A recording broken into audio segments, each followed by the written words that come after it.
या देवी सर्वभूतेषु विद्यारूपेण संस्थिता नमस्तस्यै नमस्तस्यै नमस्तस्यै नमो नमः। बोल चंडी माता की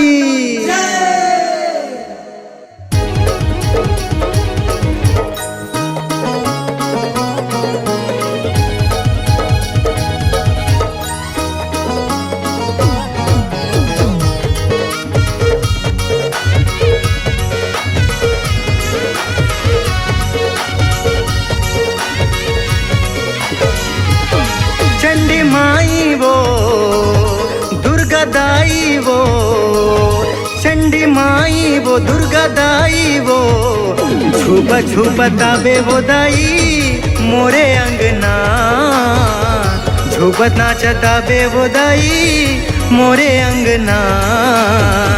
तोला मैं चढ़ावो सुपा सुपा लाई वो कोरी कोरी नरियर मैं चढ़ावो दाई वो झुपत नाचता बे वो दाई मोरे अंगना झुपत नाचता बे वो दाई मोरे अंगना।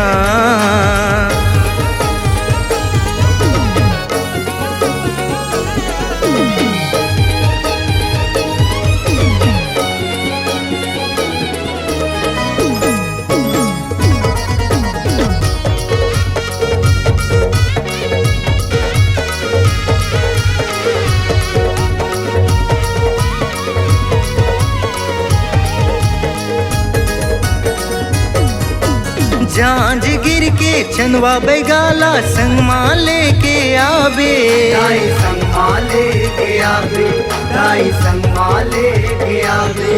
हाँ चंदरपुर के कुंदवा बैगाला दाई वो तेजन भुलावे दाई वो तेजन भुलावे दाई वो तेजन भुलावे।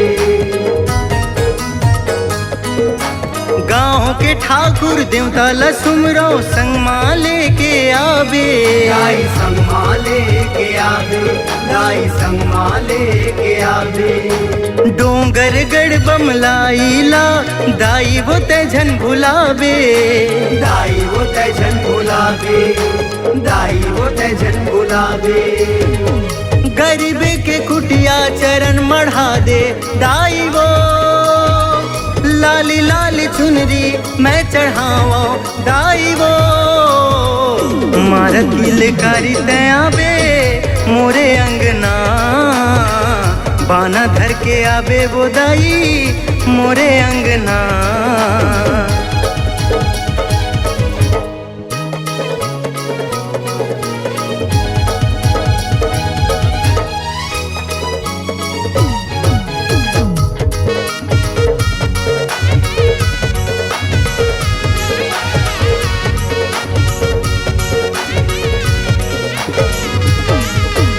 सारंगढ़ के समलाईला संगमा लेके आवे दाई संगमा लेके आवे दाई संगमा लेके आवे।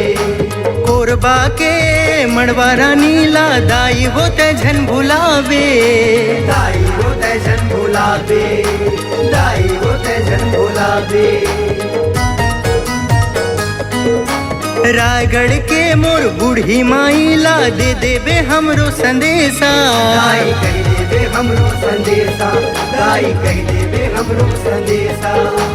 किरोड़ी मल के दुर्गा दाईला दे देबे हमरो न्योता दाई दे देबे हमरो न्योता दाई दे देबे हमरो न्योता। रिग बिग दीना मैं जलावा दाई वो 9 दिन नवरात्रि मैं मनावा दाई वो बिजली से ही चमकत आवे मोरे अंगना मोहनी रूप झलक दिखावे मोरे अंगना।